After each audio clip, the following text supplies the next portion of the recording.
ये सवाल कह रहा है कि बताओ अगर एक पाई चार्ट दिया है जिसमें अमाउंट स्पेंड बाय रमेश दिया है 8 डिफरेंट आइटम्स पे, आइटम्स के नाम है A B C D E F G H, amount spent on any of those items is shown as a percentage of total amount spent on these 8 items. The total amount spent by Ramesh on these 8 items is 86,000.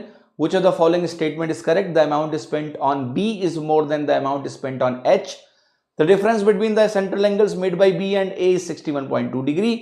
The difference between the total amount spent on F and E together and the total amount spent on A and G together is 19,880. हमें बताना है इसमें कौन कौन से statement correct है।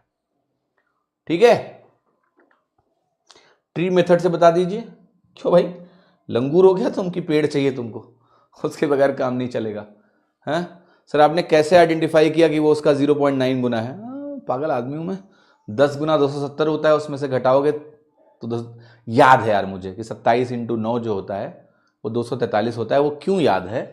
क्योंकि 27 होता है 3 का क्यूब और 9 होता है 3 का स्क्वायर, तो वैल्यू होती है 3 की पावर 5 और वो होती है 243। क्या करूं, याद है तो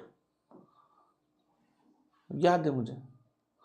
27 इंटू 9 याद है मुझे। 27 का ऐसा नहीं 27 का पहाड़ा याद है, बट 27 इंटू 9 याद है क्योंकि वो स्पेशल नंबर है 3 की पावर 5।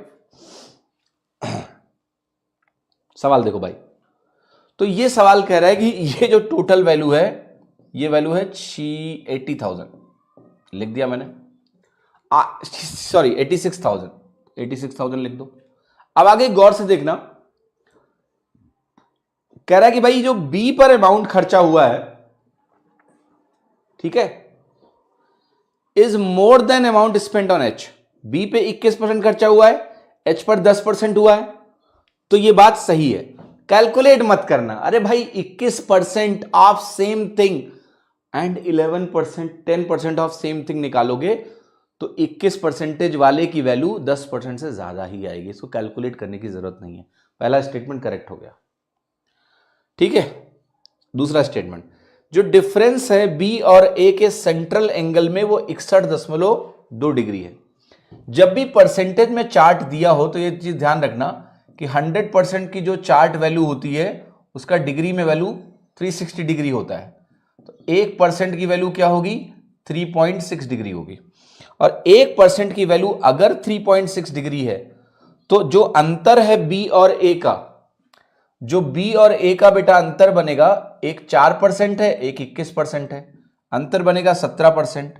तो 17% के करस्पॉन्डिंग जो एंगल होगा वो 17 इंटू 3.6 डिग्री होगा।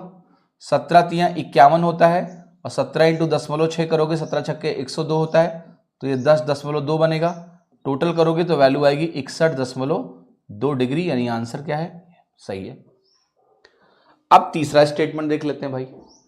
तीसरा स्टेटमेंट है कि एफ और ई पर जो अमाउंट स्पेंड हुआ है और जो ए और जी पर अमाउंट इन्वेस्ट हुआ है, खर्चा हुआ है, उसका अंतर 19,880 है।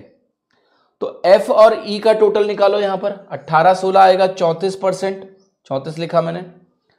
और जो ए और जी मिला के है बेटा, ए और जी अगर मिलाओगे तो 7-4-11 आएगा, तो वैल्यू कितनी आ गई? 23%। अब मुझे अगर 23% निकालना है 86,000 का, तो ध्यान से देखना, मैं 86,000 लिखूंगा और 23% निकालना है ऐसे, तो वैल्यू हो गई एक तरह से 23 इंटू 860, ये निकालना है आपको, ठीक है, ये कैलकुलेट करना है। अब जरा अगर आप इसको कैलकुलेट करना चाहें तो कैसे करेंगे? इसको आप सोचिए 20 + 3 इंटू 860, आसान है करना। 86 दूना कितना होता है? 172, 2 जीरो आ जाएगा। तो मैंने ये क्या किया, एक तरह से 860 का 20 गुना किया, तो 86 दूना 172 हो गया और 2 जीरो आ गया। अब 860 का 3 गुना करना है, तो 86 का 3 गुना कितना होगा? 86 का 3 गुना करोगे तो आएगा 258, ठीक है। तो 258 आया तो 2580 और आ जाएगा। कितनी वैल्यू आ रही है?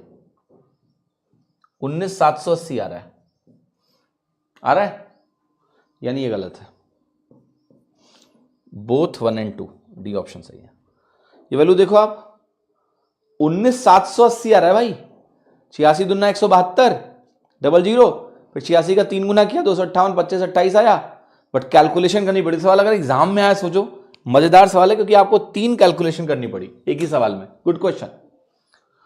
तो just see how to calculate, कैसे फास्ट कैलकुलेट करना है। जैसे इसका जो पहला स्टेटमेंट था वो वेरीफाई करना मुश्किल नहीं था, दूसरे में थोड़ी सी कैलकुलेशन थी, उसमें ये लॉजिक लगाया हमने, और वो लॉजिक इंपॉर्टेंट है, ये आपके दिमाग में हमेशा होना चाहिए कि कैसे परसेंटेज का हम डिग्री में कन्वर्जन करेंगे। वेरी इंपॉर्टेंट लॉजिक, ये दिमाग में रखो, ठीक है। एंड देन फिर आपका आंसर यहाँ पर आसानी से निकल जाएगा बिना किसी प्रॉब्लम के, बोथ 1 and 2। हाँ जी।